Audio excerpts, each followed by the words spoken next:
Welcome back, delegates. Hope you had a good quick break. So the last session of the World Council meeting, what we'd like to do is we've got a session where we've pre-recorded 7 stories from different countries around the globe, and we've asked the people what are some of the challenges facing the landscape architecture profession. And in a minute, I'd like to introduce Monica Polaris, the chair of our communications committee, who will take us through these.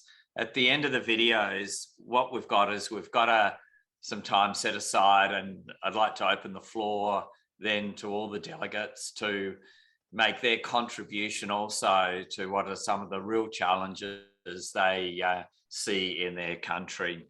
So Monica, if I could hand it over to you to take us through these challenges, please. Thank you. Yes, thank you, James. Yes, for IFLA, it's important, as we have been talking, to be global, to be in charge not just of the big national associations, but also to consider to take a look on the new associations that are just coming. As some associations are very established, already settled, strong, there are other associations in the world, for example, like the one in Guatemala that has just 2 or 3 years. Also, what we saw, JALA in Middle East is just establishing this association after a long time of trying to set it. And in some countries, there's the profession still doesn't exist, and even there is no education program, or it's not recognized by the governments. So it's really a big challenge still for landscape architecture around the world.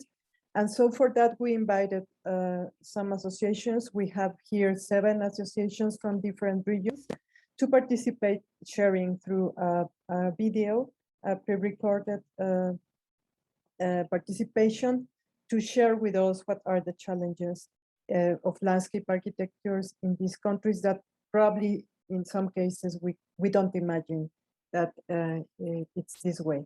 So thank you very much to these associations, and please we start running with the videos. Thank you.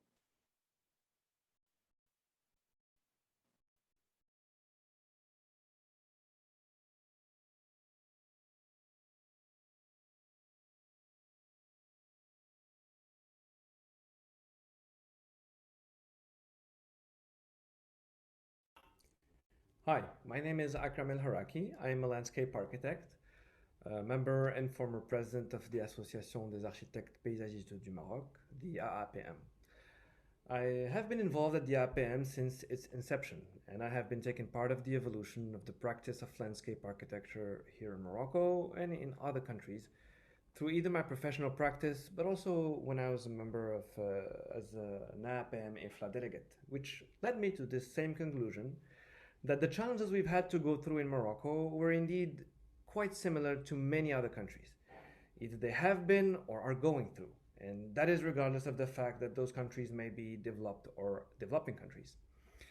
At the APM, we have been advocating a few specific concerns on the practice itself, which I can summarize in 2 main axes. They all converge into 1 main challenge. The first main topic is the practice itself and its recognition. The profession of landscape architecture still remains largely misunderstood, thus leading in many countries, including Morocco, to a delay in its recognition. Just the title itself, there's still a huge lack of sensibilization of the potential of this profession, and not only in enhancing people's environment, but also in this incredible potential to help face global warming. The title is still misunderstood and confused with gardener. We don't know what is a landscape architect, landscaper, landscape designer. It is the case in our country, but unfortunately it is also the case among members in IFLA community, which I can recall a few months ago we were still debating in the definition of the profession itself at the International Labour Organization.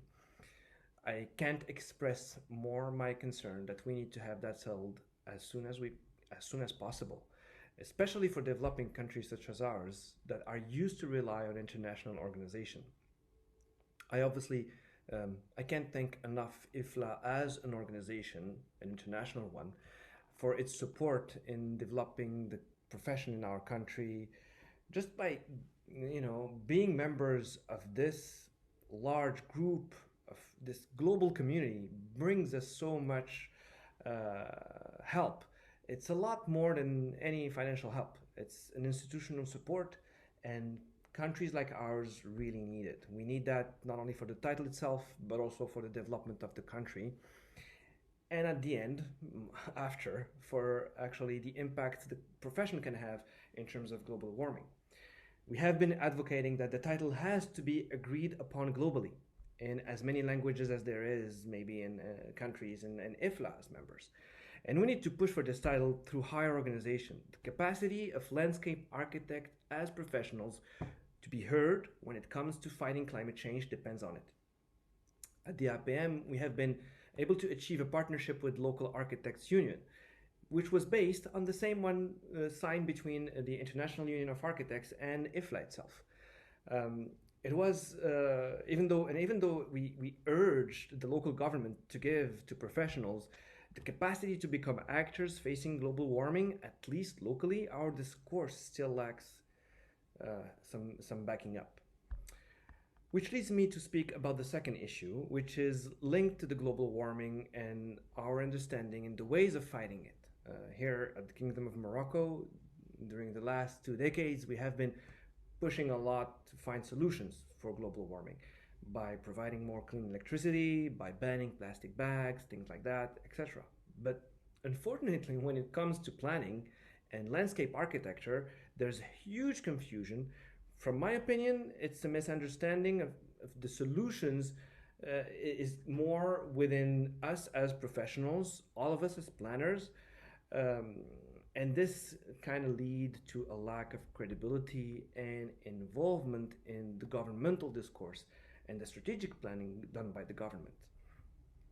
And this is a major concern. The concern is obviously the education, and I'm not speaking only about the education of professionals and new professionals.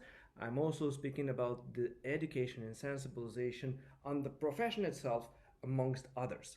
A concern which at the APM we tried to address quite a few times, and in 2017 at the IFLA Africa Congress, we held a symposium which led to the Declaration of Rabat. Unfortunately, not so much, have been as changing since this declaration. And we tried not so long ago, also just before COVID, to launch an emergency call to all governmental agencies to give professionals, to planners, the means and the capacity to recommend actions. The urgency is still standing, especially after the release of this recent IPCC report a few days ago. Landscape architecture can make a difference and should get all the support it needs. We need us as a united group of professionals. We need to unite our actions. We need to unite them behind IFLA itself as a global international organization. Maybe not the same way we are used to be doing it, maybe not at the same places, but definitely actions at the same time. Global solutions implies global actions. So for me, it's obvious we need to unify our actions. So those were the two main issues, and they kind of tied together in a very specific way. I'm really thankful for Kerry Duncan, the president of IFLA Africa, to have given me the opportunity to express myself and express the challenges of the AAPM here in the Kingdom of Morocco. I wish you all good luck and a lot of courage in pursuing all of the actions that all of you have been doing. I wish you also a very, very fruitful Congress, and thank you very much. Goodbye.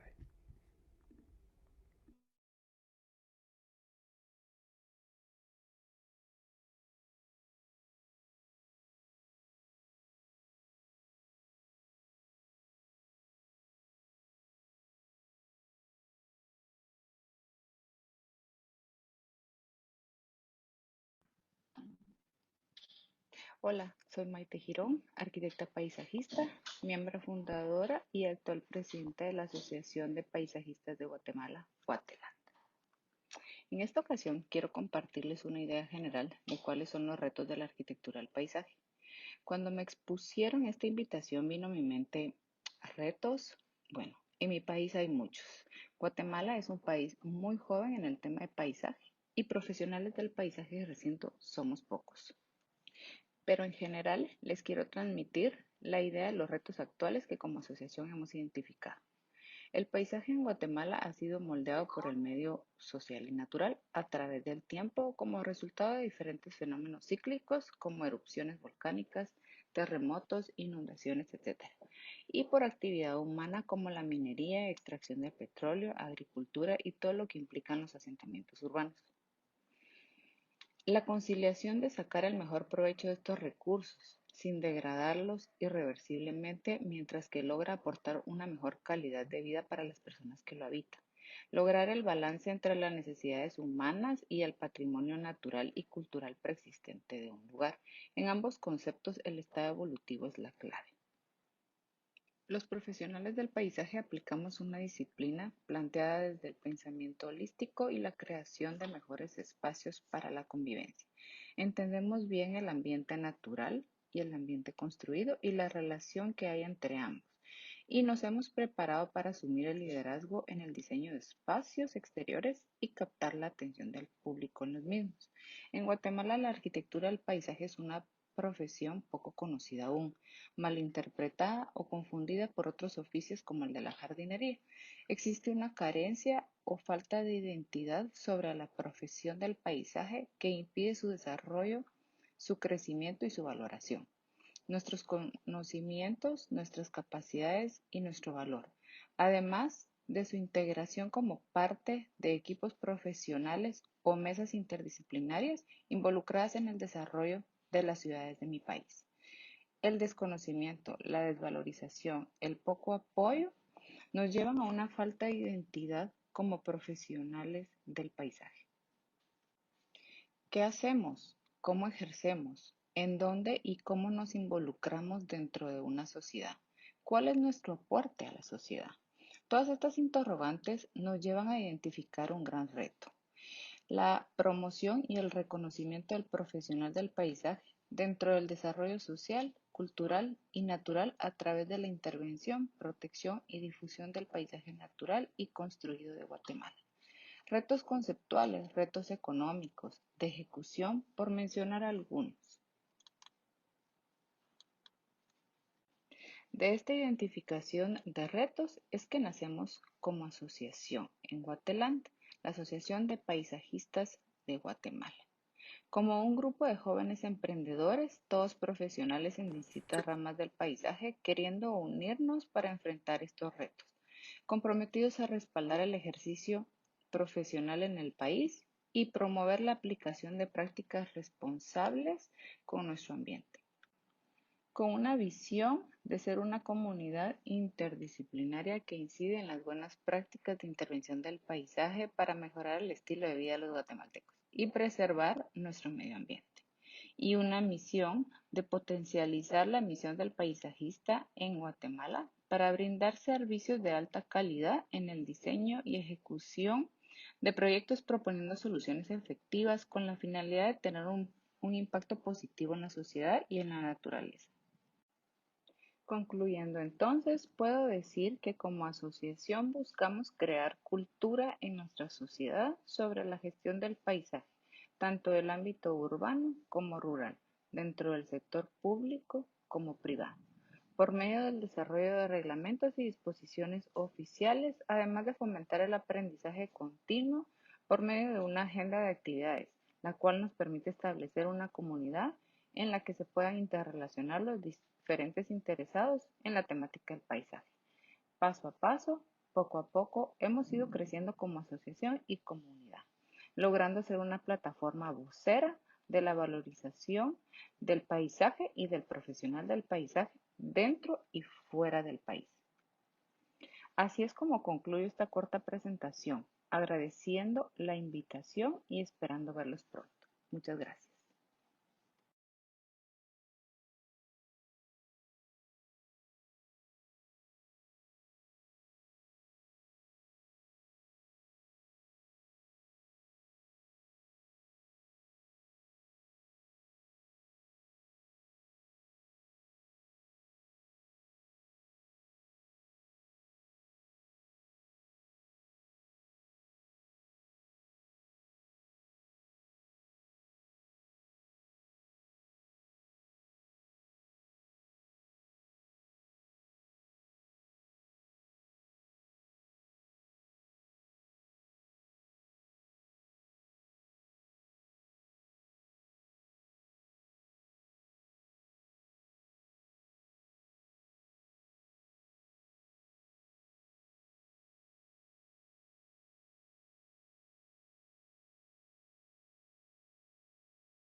which was the first of its kind in the region.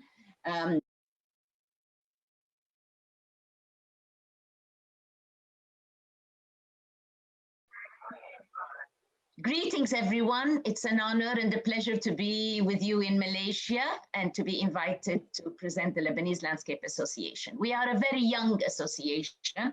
We started mobilizing in 2015 and succeeded in 2016 formally. Since we have conducted the conference, international conference in Beirut, which was the first of its kind in the region. We have also had a wide range of activities, of lectures, of get-together with our members, inviting others. But unfortunately, the situation in Lebanon has been really bad and getting worse, starting with the 2019 mass demonstrations and then the Beirut blast, which was disastrous, and we're still suffering the consequences, economic failure.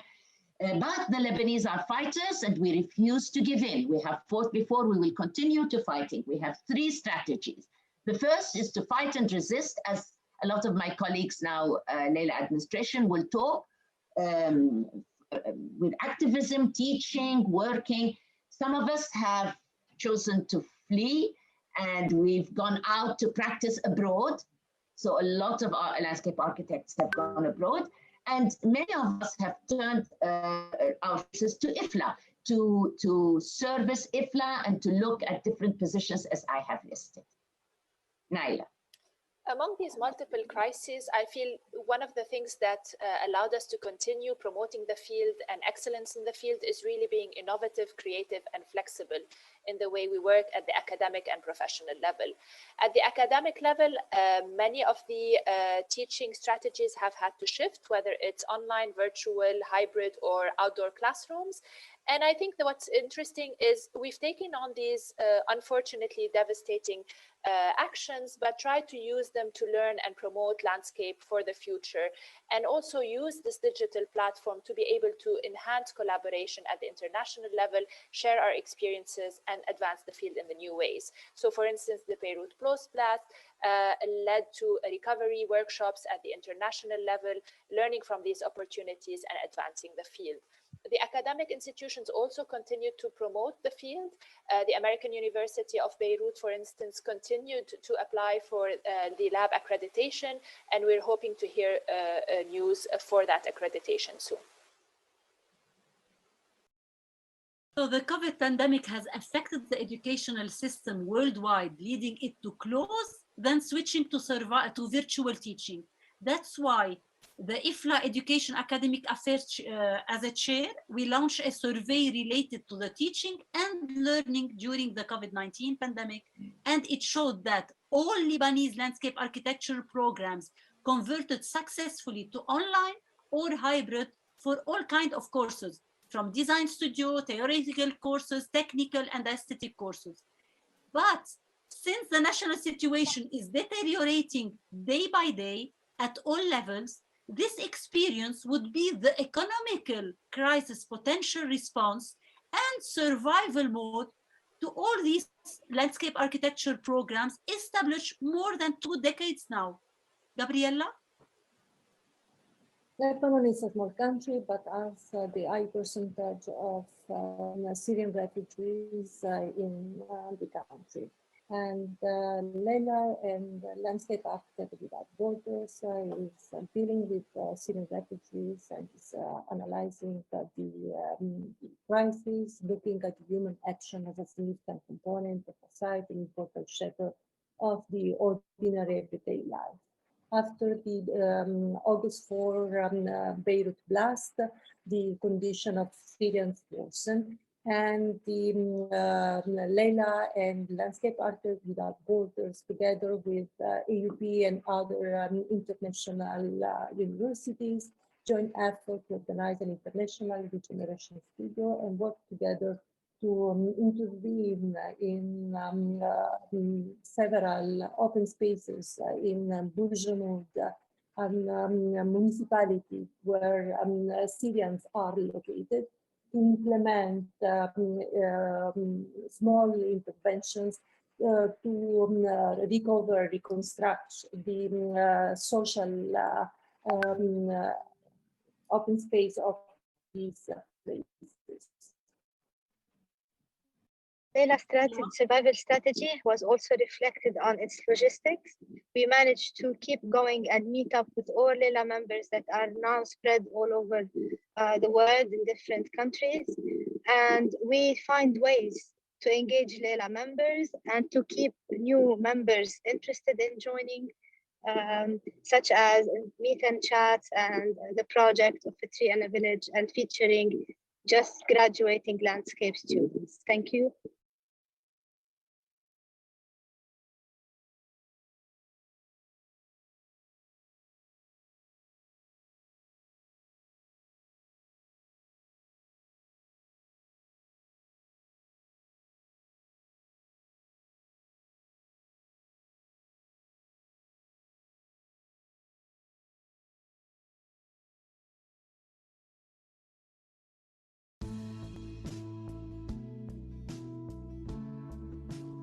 Challenges facing the landscape architecture profession in Finland.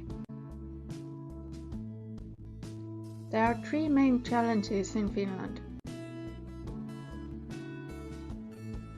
Lack of landscape architects, difficulties in recognizing the needs of different planning levels, and small profession with education cuts.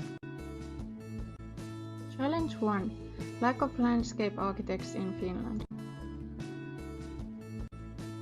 Even though landscape architecture is a relatively small field in Finland, the need for landscape architects has begun to rise. Interdisciplinary challenges like climate change and welfare have meant ever-increasing need for landscape architects' expertise. Also, the fast growth of cities and urbanization of the country have increased the need for landscape architecture professionals. The lack of landscape architects can be seen in two ways. The need for landscape architects is rising faster than we educate new landscape architects. At the same time, the biggest need is for landscape architecture professionals with wide-ranging knowledge of the field. Supply doesn't meet demand, which has led to a situation where other professions are covering landscape architects because of the lack of landscape architects in the field. Challenge 2. Difficulties in recognizing the needs of different planning levels. There are difficulties in finding the connection between different levels of planning and designing. The set goals aren't always maintained through the planning chain, which derives from the lack of expertise of all planning levels. There are also problems in making the space allocations that are not sufficient at the site planning level. This can be seen especially in the space needs of trees and other vegetation, but also in municipal technologies' space needs.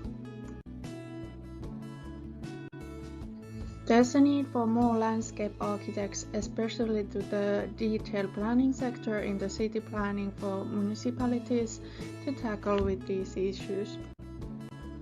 Inconsistent goals between different professions can also force to create less ambitious plans. For example, inadequate maintenance resources reduce planning opportunities for planting. Challenge 3. Small profession with education cuts.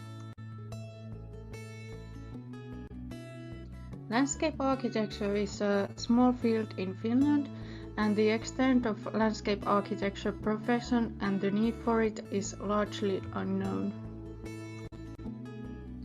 Landscape architecture is still under the shadow of the architecture profession in Finland. There's also no tradition of ambitious landscape architecture. Public conversation of the field is almost non-existent because most landscape architects are so overworked. This leads to the situation where the quality of the environment is undervalued by the public. During recent years, education for landscape architects has become threatened because of ongoing budget cuts and other changes. Despite all the challenges, it's clear that there's an ever-increasing need for landscape architecture profession in Finland. Landscape architecture profession may be small, but it's steadily growing.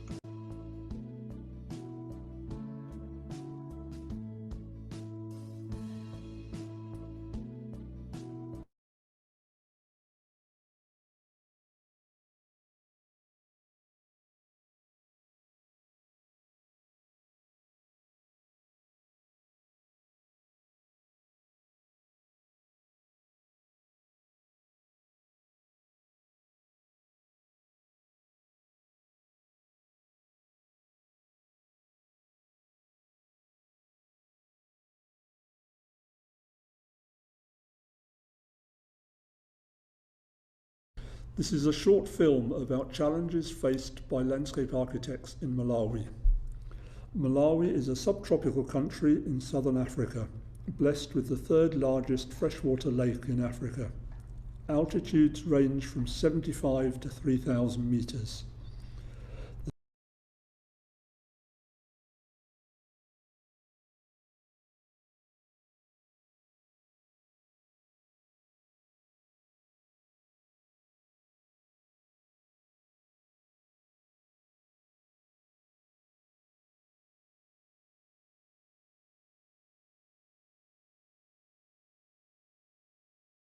Hola, soy Alexandra Moncayo.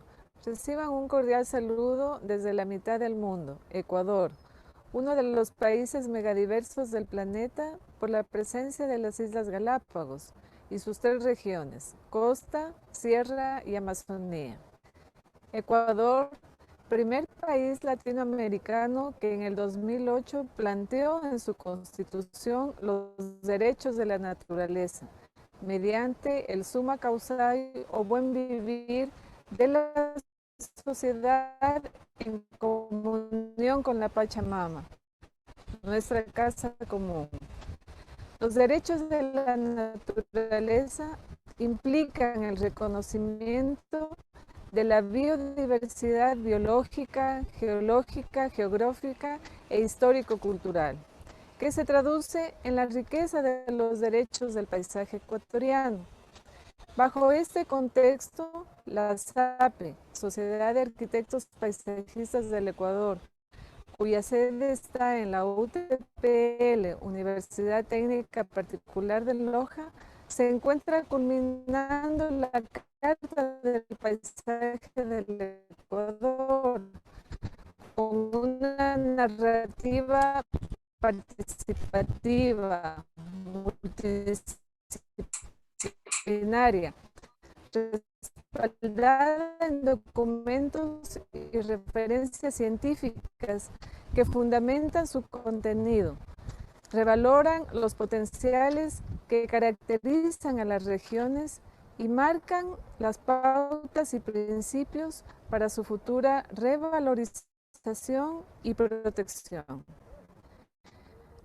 Asimismo, entre los principios y objetivos de la Carta, tenemos como retos posicionar al paisaje y la arquitectura del paisaje en el Ecuador, mediante programas académicos de grado y posgrado, incentivar a grupos de investigación, grupos profesionales multidisciplinarios y de la sociedad civil a efectivizar los derechos del paisaje.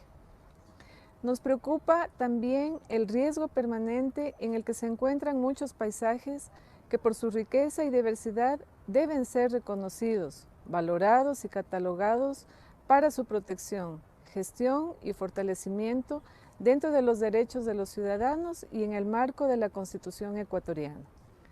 Conjuntamente con la IFLA Américas, empezamos a trabajar en algunos intercambios y pasantías de estudiantes latinoamericanos en estudios de arquitectura de paisaje de Quito y Cuenca. Y estamos atentos a los diversos eventos y capacitaciones que siempre son compartidas con los socios de la SAPE. Esperamos en los próximos meses lanzar la Carta del Paisaje, dar darle voz y posicionar al paisaje en los diferentes niveles del Estado. Presentaremos nuestra carta a diferentes autoridades con injerencia en la legislación medioambiental y de planificación urbano-territorial. Es prioritario que se reconozcan los valores naturales y paisajísticos con los que contamos, a fin de dar el siguiente paso por medio de políticas públicas que orienten la planificación y el ordenamiento territorial hacia la unificación de los servicios ecosistémicos, con base en la ecología del paisaje, mediante estrategias resilientes, participativas e integradoras. Confiamos que pronto se materialicen otros estudios como la Ley del Paisaje del Ecuador, que permita tener una base legal y normativa a fin de efectivizar las diversas acciones que sobre el paisaje del Ecuador nos hemos planteado. Esperamos también con mucho agrado que en algún momento visiten nuestro país y podamos compartir la diversidad de paisajes que nos identifican como un país andino, protector de la Pachamama.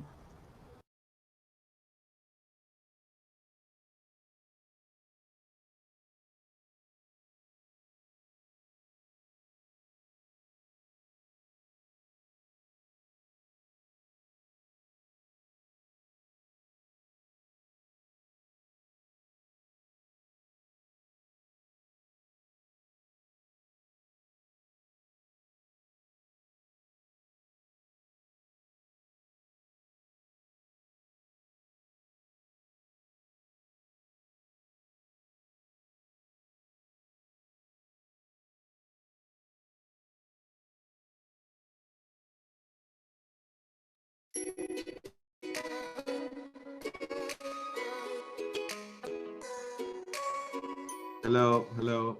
Anyone here? Hi, Bengal.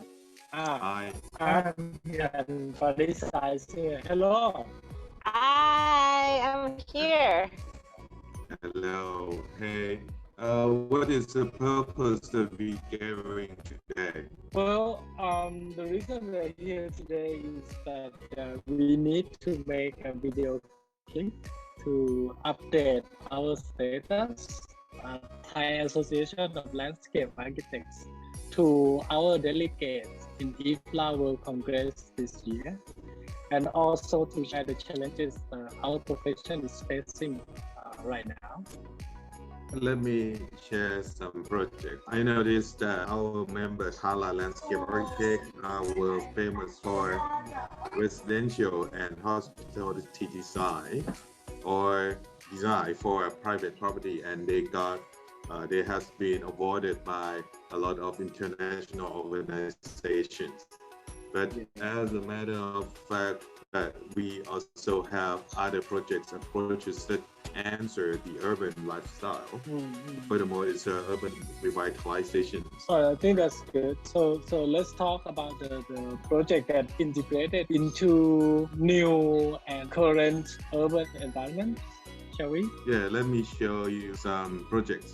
First of all, the tobacco factory or Benjagiti Park is a green development area in the heart of the city, in the area of 40 hectares.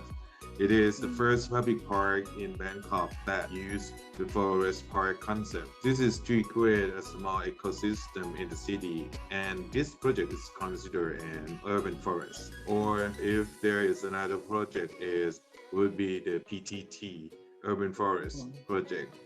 That simulates the forest ecosystem in Bangkok. Yeah, and I also thinking about a private project, not just the public park. You guys know Mega Bang Na, right? They developed the landscape work with commercial area, like the big shopping mall, and they also developed a waterscape that is really, really nice as well. Oh, yes. And the water in that waterscape is using the return chilled water. So you just like reuse the excess energy from the cooling system and to cool the outdoor environment. I think that's very smart idea. Exactly. Yep. My kids love that project so much. Yeah. Another example that I can think of is V Park. We all know V Park, right? There's a group of landscape architects that they turn the empty spaces all around Bangkok into the public place. Yeah, and I think it's happening all around Bangkok, and I think it's a good movement to talk about the urban park right now. It's a good one. Yeah, now that you talk about the empty space, I think of another project at Thammasat University designed by Land Process. And it's a big rooftop green space. And it's not just a space for recreational, but it's also an urban farm so that the people in the university can have local food source and the green space, and also doing the water management also. I think it's getting better. I think Bangkok is getting better.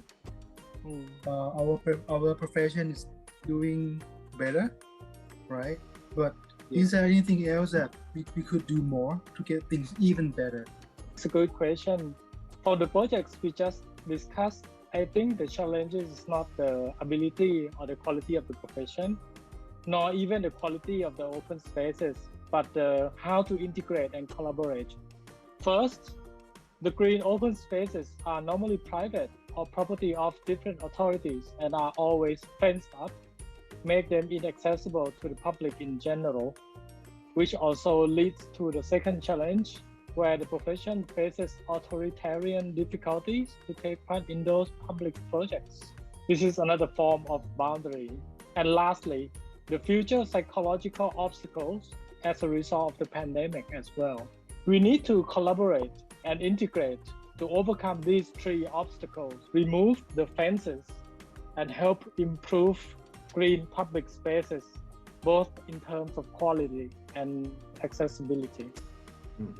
Yeah, I think that's a solid idea. I believe that if we could overcome those restrictions, we will be able to further develop our green infrastructure in the city. Yeah, I think it's exciting and really motivated that we have a job to do and we have to get going. And we believe in you, Mr. President Namchai. You're gonna bring us to the better phase for Bangkok, right? Obviously, it's not a single person's job to do this, but it's a mutual mission. Especially we need to participate with the public to make a good public spaces. Imagine the new perspective of open spaces where it's all connected and shared. Areas of unused enclosed spaces, big and small. For example, underneath of the expressway, alongside the railways or the canals. Imagine these spaces without fence and utilized to be multifunctional, not only serving as utility, but also green infrastructure, ecological services, and recreation. This is highly possible as we park projects trying to show us, or the Klong Ku Mueang City Mode project is realizing. Imagine how good it will be for the public and the city.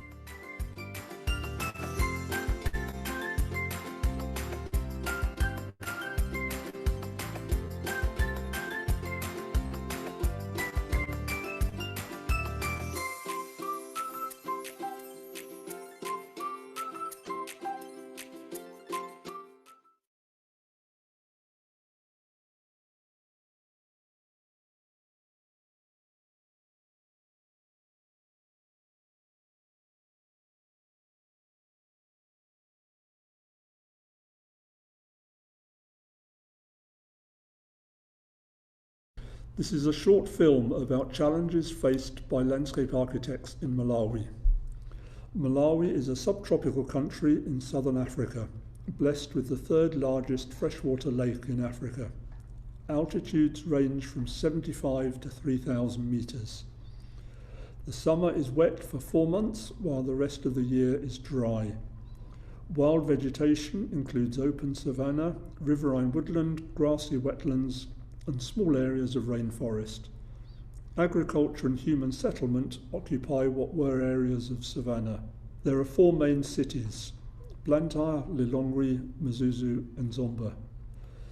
David Chitedzi and Timothy Mahoney are 2 of the landscape architects, and Charles Mbewi is a garden designer. I will let them introduce themselves. My name is David Chitedze. I'm a landscape architect and I've been working as a landscape architect since 2001. I've worked at a variety of projects, some public sector projects, private sector projects, and these have included college campuses, hospitals, schools, residential buildings, and the parks. I have also worked on the environmental impact assessments on a variety of projects in Malawi. I love landscape architecture and I've stayed on this field despite the challenges we are facing, because it gives me an opportunity to change the environment for the betterment of the users. I'm Timothy Mahoney. I came to Malawi in 1992. From landscape architecture, I've worked on a variety of projects, from household gardens, a university campus, European Union funded projects. The challenges that I enjoy in Malawi is there's a wide variety of projects and you often get to do much of the work. The money might not be so much, but the results can have a very high impact. I'm Charles Mbewe, the passionate garden designer. Not only a designer, but also the person who puts it into implementation, making sure that the environment is improved to the best. Very optimistic that in the few years to come, this world will be the better place, because by improving the environment, the world will be the best. For practicing landscape architects and professional garden designers, there are many challenges. Most people do not understand the value that good landscape design can bring to a project. It is not taken seriously during the project design process and is often an add-on at the end of construction. Orientation, slopes, drainage and mature trees for shade seldom influence the plot design. This lessens the impact of the landscape when first implemented and creates a negative feedback to the whole landscaping process. In addition, soft landscaping is often regarded as a luxury, particularly as there is no rain for 8 months of the year and you have to pay for or pump water. Hence, many clients want the cheapest, simplest solution, though the simplest might not be the cheapest, such as extensive paving and car parking rather than a measured, appropriate design. This means that there is often limited financing for landscape works. Rental and prestige are seen only in the office or house building and not in the surroundings. Also, landscape implementation comes at the end of the construction process and often the budget has been consumed by cost overruns. Urban authorities do not support landscape works in general. There are few public open spaces in towns and cities, and where they are poorly maintained or invaded by vendors and informal markets. There is a proliferation of gardeners who plant easily propagated plant material with little consideration for future maintenance requirements. Landscape hardware is very limited. Interlocking pavers and slabs are handmade by local artisans on the roadsides. Any seating, litter bins, planters or lampposts either have to be made locally or imported. Import duties and transport only add to the costs. As landscape architects, we're very poor at selling ourselves and hunting for work, though greater visibility is within our reach. However, there are opportunities. There is plenty of domestic and commercial construction taking place, and many people appreciate pleasant green landscapes, as seen in events gardens and outdoor wedding venues, so there are no shortage of sites to work on.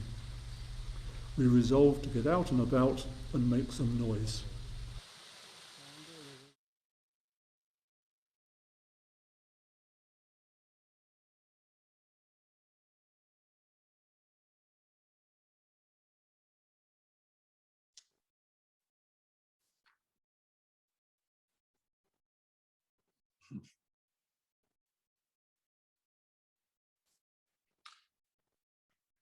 Thanks so much for all those contributors. That was just so inspirational. It was just fantastic, and I love the the last one on Malawi.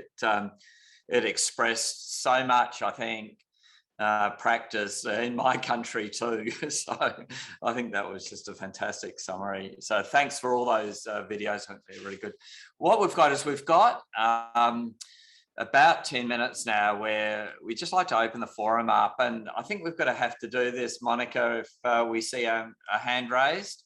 So just put your hands up if you can, if you'd like to just contribute what you see as some of the challenges that you see facing the profession. I think we've got sort of a list of a lot now, which is just great, and we'll try to summarize these. But can you raise your hand? Are there any other contributions that delegates would like to make from their experience? Or, of course, put them on the chat. Yeah, in reactions, you can pick there and raise your hand for those who are not familiar with Zoom.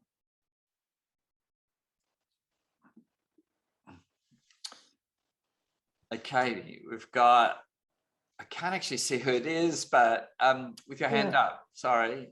Thank you.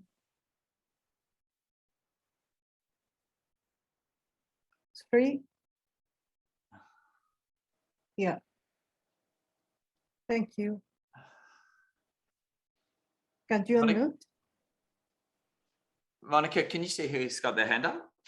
Yeah, three. Mr. Gregor has it, but only on the screen. Oh, okay. So maybe you don't see him. As compared to where? Yeah, I see. Yeah, okay. Please, James. McGregor. Okay, now? Yes, please. Yeah. One of the issues that I came across recently, I'm on the Landscape Architects Alumni Association at the University of Guelph.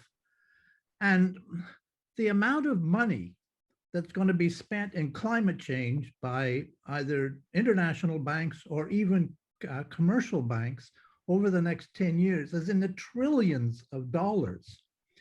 And so I'm wondering, first of all, we don't have near enough professionals in landscape architecture to deal with all of this expenditure. But I'm also wondering, is it not possible to use, I don't know, the World Bank, the African Development Bank, etc., to get money out of these sources to start training more landscape architects, particularly in climate change related issues? I mean, the commercial banks in the United States alone in the next 10 years will spend $12 trillion in financing climate change related projects. So it's a huge challenge. I just don't have an answer for what we can do other than start writing submissions. James, your comment's so right. And look, it's the issue we have with being a small profession. I don't want to answer all these questions and think that I can answer the challenge you're putting up, but it's our problem of being a small profession, and perhaps that does challenge us to say that that yes, we protect our name, landscape architect, but how can we educate more people? How can we make our profession more inclusive and broader?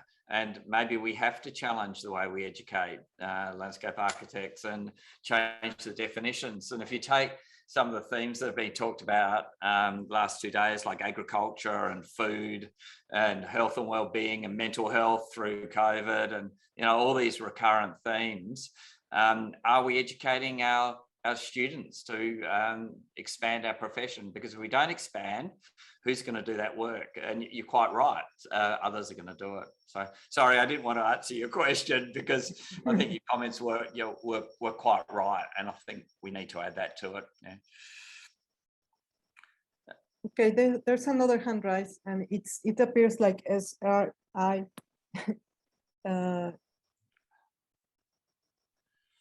DEBIR. Oh, so I don't know your name, so can you please unmute?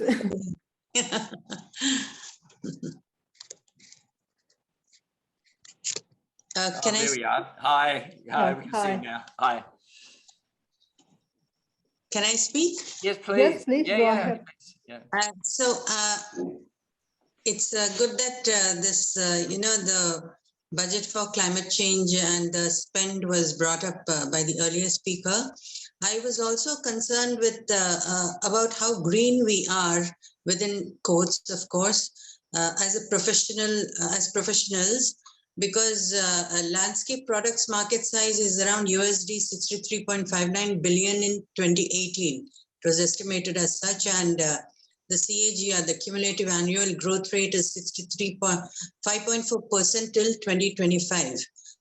And the carbon footprint of only trees and the production of trees is well documented, but not of the land works, the water works, and other paving materials. All those, there's no research on that, nor is it documented. So the green aspect of our profession itself is in question, in a sense. So I wanted to bring that up, and monetizing and imposing unchanging greenery, which is a trend in, at least in India. I was wondering if IFLA could give some kind of a direction on that. And also if IFLA could issue a statement about the importance of landscape architectural education, which we could share with government, if it comes from IFLA, it has more kind of a better value, I think, to governments, because rather than going from an association with limited number of members, our profession is not recognized in India. And the LA definition, which Asla had shared on the chat, I thought if it could be invited, definitions could be invited from all members, collated and edited by IFLA, and then put out on the website, would have more inclusive aspects of how it's perceived in different countries. Yeah. Thank you. Yeah, thank you. Thanks so much for those comments. I think you've got two really good suggestions there that that we'll capture in it, and please follow that up with email as well. Jane, you have your hand up, please. Thanks, James. I just thought I'd just like to say that a lot of the issues that people have already mentioned really resonate with me and with what's happening in the UK, even though we have quite a lot of landscape architects and landscape professionals. And our big issue really over here is really to defining our relevance and our influence. And we seem to be a long way down the food chain, even though we've been established. Yeah. Our association here has been established for 90 plus years, and we've got our 100th or centenary later this decade. But we still struggle to have that influence, probably at a political level, and we're still not recognized by the politicians. And my concern is that we're all working in silos. So we have the architects in theirs, the engineers, the ecologists, so on and so forth. And to really address the issues that we're all facing globally, we need to cut across those silos. And I think as a profession, we're really well placed to do that. And at the Landscape Institute here in the UK, we've introduced our new entry standards and competency framework as a way of trying to expand our profession to make sure that we have the full skill set to be able to deal with these issues. But I think there's going to be a missed opportunity if we can't influence at that sort of political level. And as I say, sort of the box ticking exercise that always goes on, that you do deliver biodiversity net gain, but it won't be inclusive, it won't be multifunctional. And I think that's where the unique skill set of the landscape professional can really make a difference. And I think that as an organization, IFLA really should be trying to join up those dots. If we can do that together, I think that'd be marvelous. It's a great time to be a landscape architect. Yeah, Jane, I can't agree with you more. Thanks so much for those comments. They're fantastic. Look, we'll just take a couple more because we are keeping to target. Nadine, you had your hand up?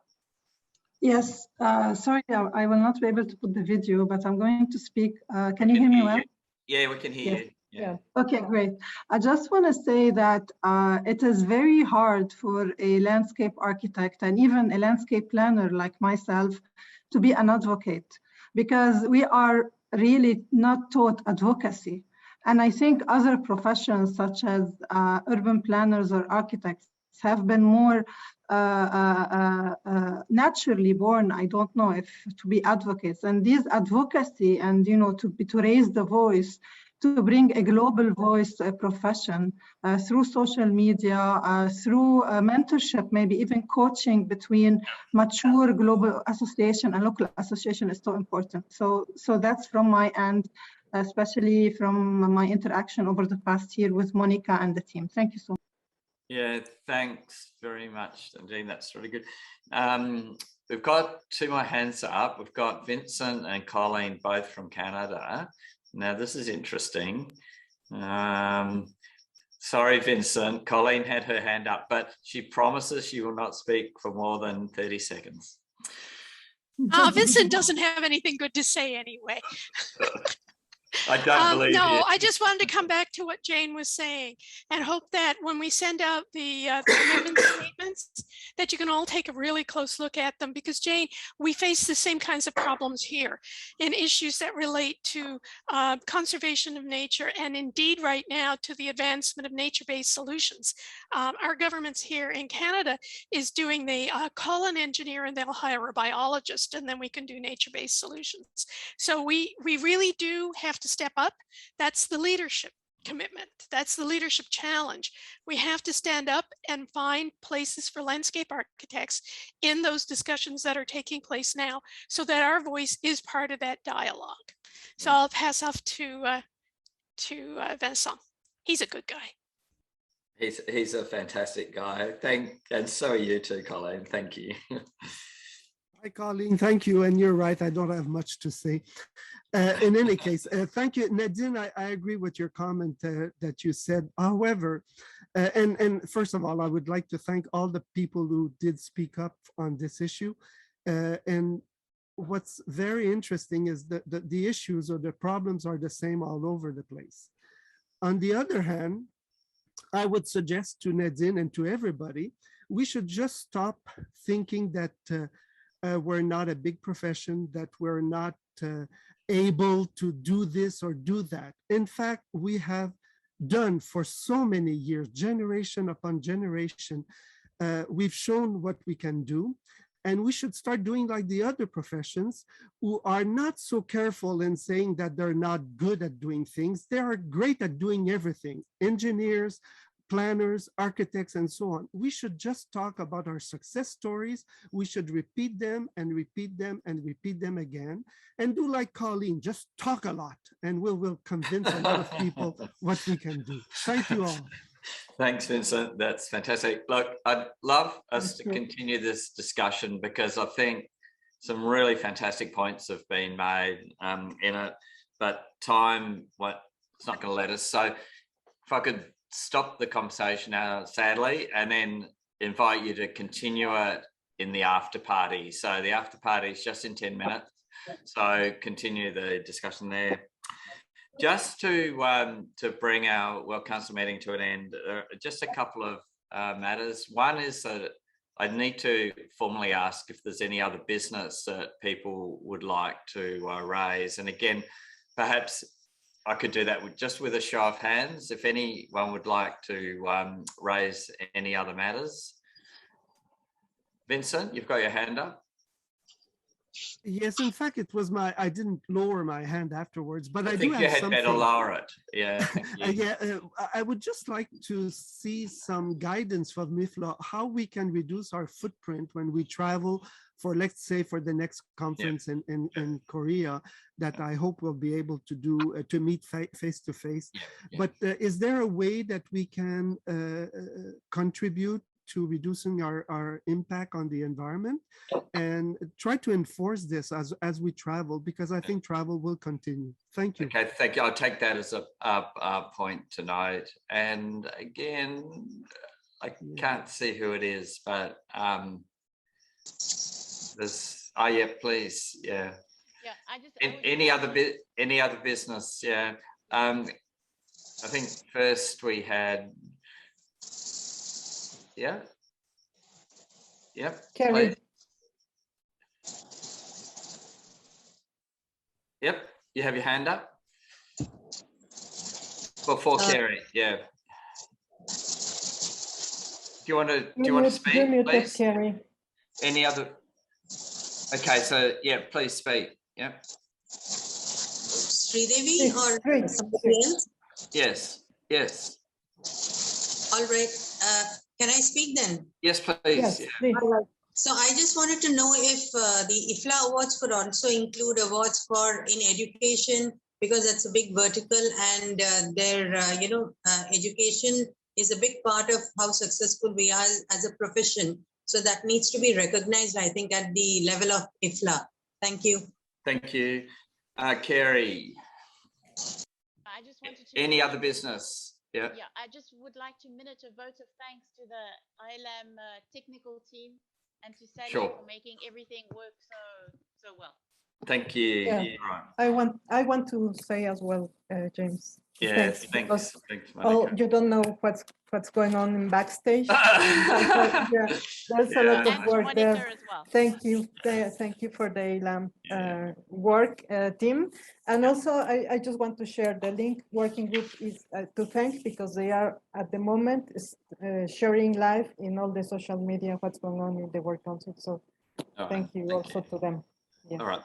Now, the next agenda item is just, we'll just hand it over to Elam, and Elam have just a short video regarding their Congress.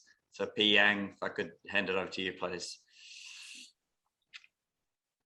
Okay, so hi everyone. This is Noor Atia from Elam once again. I think you have been receiving lots of texts from me for the past 2 years as we were planning for this IFLA 2020 from 2020 and even until now. And tomorrow is going to be the end of all my long texts, and always keep on sharing the videos, because tomorrow will be the opening ceremony of IFLA 2020. So I'm taking this time once again to invite everyone, to have everybody in your country to join us in this IFLA 2020, as the registration is open until 30th September 2021. So you can still do that. And in fact, on our chat room, we already share with you our IFLA program guide. So you can see that on your computer, right? So you can see what will be happening every single day. That will be easier for you without you have to log into our websites and whatnot. So you have our program book. So you can see these are all the 27 live speakers within the 5 days. And we have about 128 videos. So these are our program books, the collaborators, and we tailor our IFLA 2020 so much into Penang and Malaysia. And we really hope that you enjoy our IFLA 2020, since this is going to be the first history of IFLA World Congress online. So on behalf of the Institute of Landscape Architects Malaysia, we are trying to give you the best content, the best layout, and the best standard of landscape architecture industry. And we hope that what we're doing could be one of the best example to all our affiliates, professions around us, that includes architects, planners, engineers, and many more. Be proud of being a landscape architect. Be proud that we are doing good in whatever we are responsible with, and be proud that one day we're going to be the leader of the environment, the leader of the world, right? So with that, let me continue with the video of IFLA 2020 for everyone, to remind you, to engage you, and also to have you tomorrow for our opening ceremony. Yeah.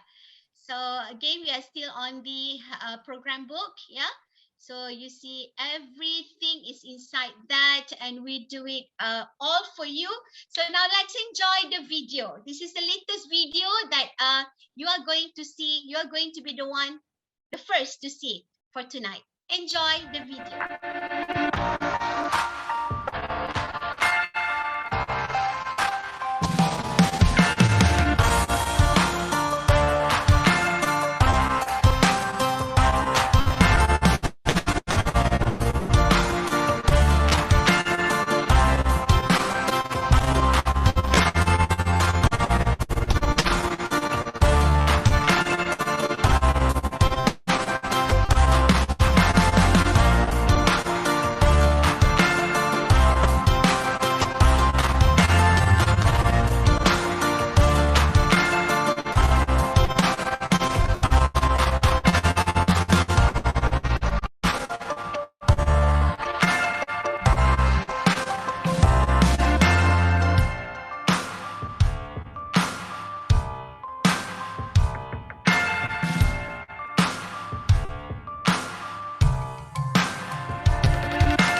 Okay, so that's basically the video.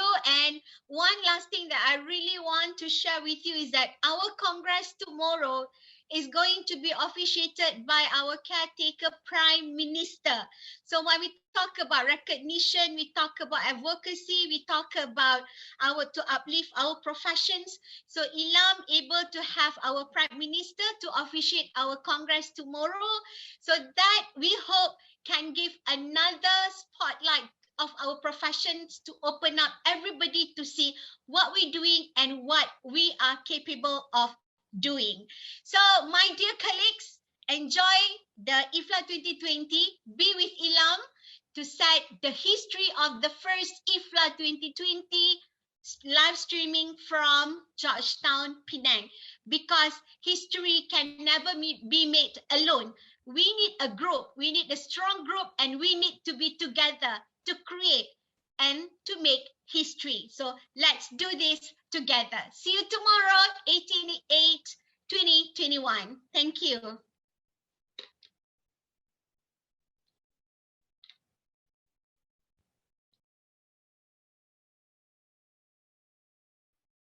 You are in mute, James. James has to unmute first. Thanks, Adia. Thanks for saying that. So I can vouch for the Penang and Georgetown. It's a UNESCO World Heritage Site. It's just a fantastic city. So I'm sorry we can't be with you this year, but I'm sure if the delegates will come to Penang and share some of your energy and culture and wisdom. So thanks very much for that. Well, after 2 days and 6 hours, we've come to the end of our World Council meeting. It's not easy to run a virtual World Council meeting. And as we've said, I think there's been a lot of texting behind the scenes to get us to where we are. But what I'd like to do, and it's going to be just impossible to try to sum up a meeting that had so many ideas and so much energy, but I'm going to try. So if I could just share screen, please.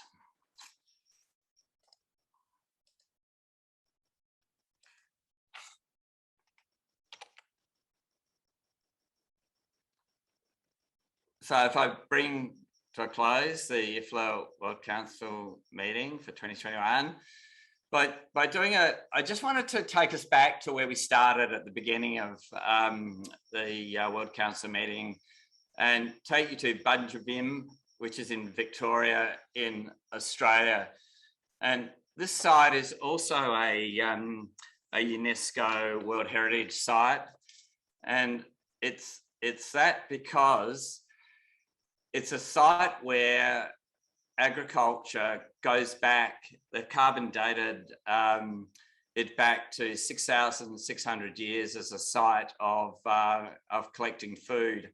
And what the local Australian Aboriginal people did on this site is that they dammed a river that comes from a volcano and they built fish traps in it. So these rocks are part of this way of catching fish. So within the rocks that they put in the stream is that they built fish traps, and you would have seen fish traps like this in other countries, and they caught eels and fish.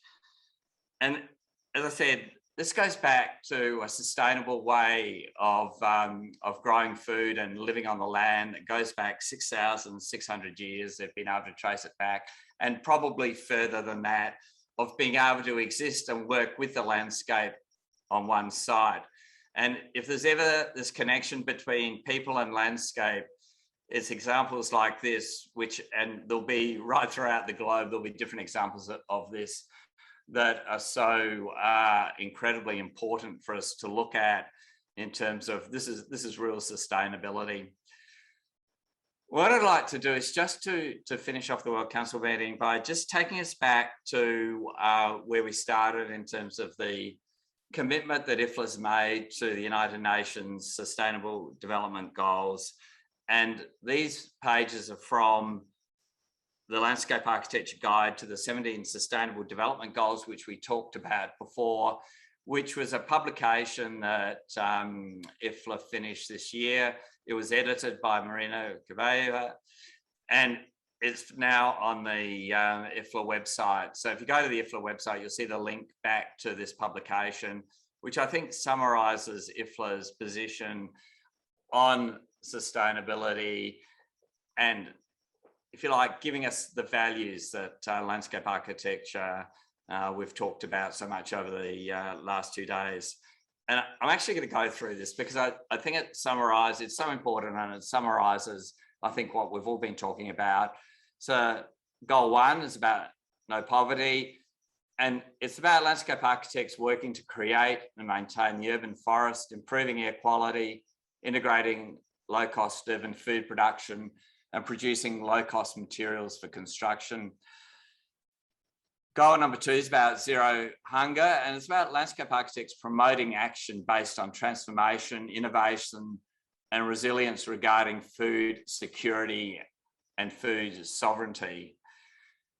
Goal 3 is about good health. So landscape architects are primarily concerned with ecological health, the status of natural ecosystems, but also the communities that inhabit their ecosystems. And natural environments, as we all know, contribute towards physical and mental health. Goal 4 is about education in landscape architecture, and it's being adjusted to meet critical challenges facing the natural environment and communities globally. And we talk about nature-based solutions. Goal 5 is about gender equality, and it's about sustainable design that is appropriate to place, and it's inclusive. Clean water and sanitation and water management in urban areas requires new approaches that integrate knowledge about territorial patterns and processes into development of management practices. And landscape architects contribute their skills like they do to so many of the sustainable development goals. Affordable and clean energy, so good design reduces the need for heating and cooling. These are so obvious, these responses, but it is the way that we do act as a profession. Goal 8 is about decent work and economic growth. So landscape architects create comfortable and safe workplaces that aid productivity. 9 is about industry, innovation and infrastructure.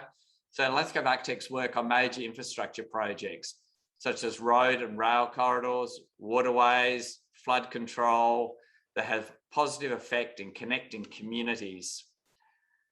10 is about reducing inequality. So good design can be a catalyst for managing mitigation and promoting common ground. 11 is about sustainable cities and communities. So landscape architects apply nature-based solutions to sustainably protect, manage and regenerate natural and modified ecosystems, address social challenges, and provide benefits for biodiversity and human well-being. 12 is about responsible consumption and production. So landscape architects develop and implement strategies to reduce food waste, responsibly manage chemicals and waste, and look at remediation of contaminated and post-industrial sites. 13 is climate action, and IFLA has declared a climate and biodiversity emergency and it's committed its members to the principles embedded in the United Nations SDG 13. 14 is about life below water. So landscape architects can make a positive contribution towards an integrated and strategic approach to management of blue-green infrastructure. 15 is about life on land. So landscape architects work to integrate urban ecosystem corridors and nodes with similar systems. 16 is about peace, justice, and strong institutions. Landscape architects design safe places that are active and where people are comfortable in. Safe places are inclusive and can reduce violence. And 17 is about partnership, and that partnership is at all levels. So when you look through the Landscape Architecture Guide to the 17 Sustainable Goals, I think our profession touches each of those goals. And I think this booklet, along with what you've all been speaking about over the last 2 days, really sets the values of the landscape architecture profession globally. And it's that sharing of knowledge and sharing of skills across the globe that I think is IFLA's role. And I think that you've demonstrated at this World Council meeting how effective we can be and how we can learn for each other. So partnership is the final one. And I think that sums up what you've been doing and we've been doing over the last 2 days.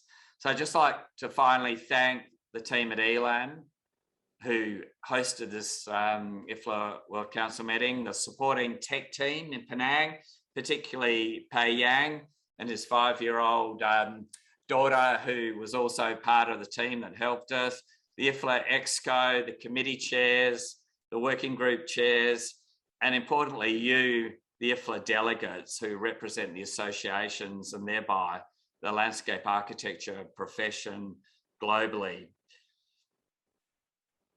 So from IFLA, we wish ELAM the best for the upcoming 57th IFLA World Congress, including the conferring of the IFLA President's Award and the Sir Geoffrey Jellicoe Award at the Congress during the opening ceremony. So with that, I'd like to invite you to stay online for the after party. Thank you for attending. I think our work just starts now, so please continue to use the chat room, continue to work through the working groups and the IFLA standing committees. Email us if you have thoughts and ideas and become involved, because you guys are IFLA, and thank you so much for your contribution towards the profession. So with that, I'd like to formally close this World Council meeting.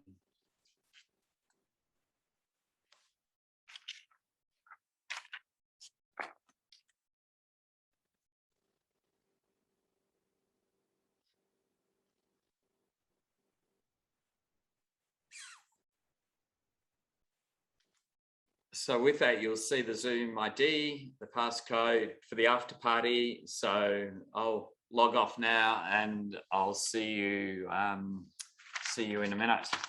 James, we wanted to take a group photo, I think. That would be great. Yes, that would be fantastic. Can we get everybody on the one screen, Pei Yang?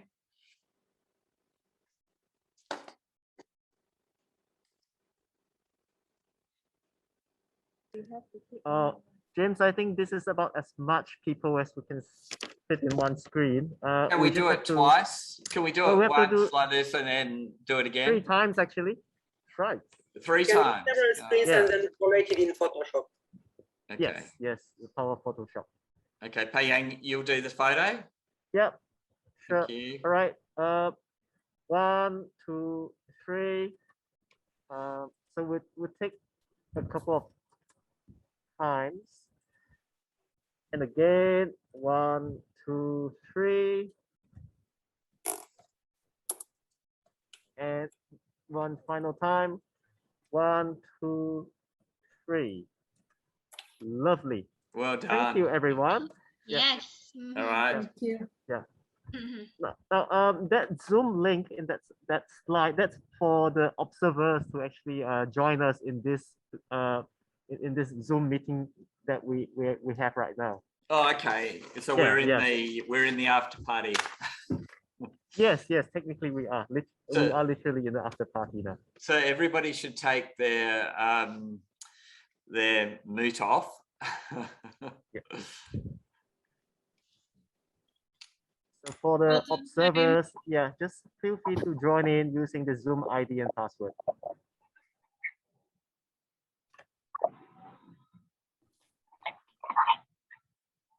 Oh my God. So who cracks the champagne? I think, Sally, have you got the birthday cake or did you eat all the chocolates? Yeah, they didn't last very long, those cakes, James.